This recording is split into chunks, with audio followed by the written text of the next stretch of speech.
Hi, Jen Baker here. There was a promise that was put in my heart from years back, from before I was even born, that I'm beginning to see God bring to fruition now. And I believe every person has promises that God has given them.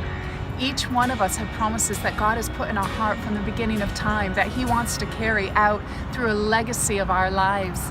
And yet what happens is disappointment and fear and life comes about, and suddenly you're looking at your promise and you're thinking, how can this happen? You know, there are promises in my life that I'm still waiting on 30 years later.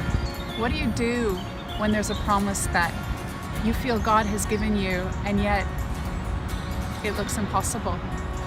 Do you hold on to it? Do you let it go? Do you blame God? What do you do?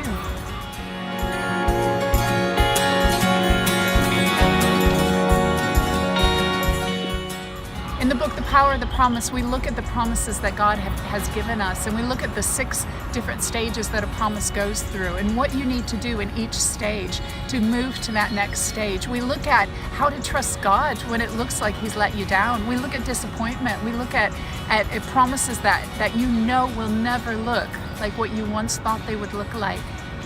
But we also bring in the hope and the faith and the goodness of God. And we have seen, and I have seen in my life, how God turns promises that I thought would go one way, a completely different direction, for something far greater than I could have ever dreamed or imagined.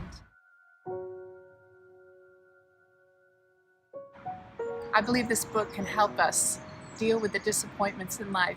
It can help us persevere and hold on when we want to give up. And it can help us trust a loving God to see us through to the promises He has put in your life, for the dreams that you're holding on to. My prayer for this book is that it would take you from where you are into where God wants you to be. And it's the best possible life you could ever dream of.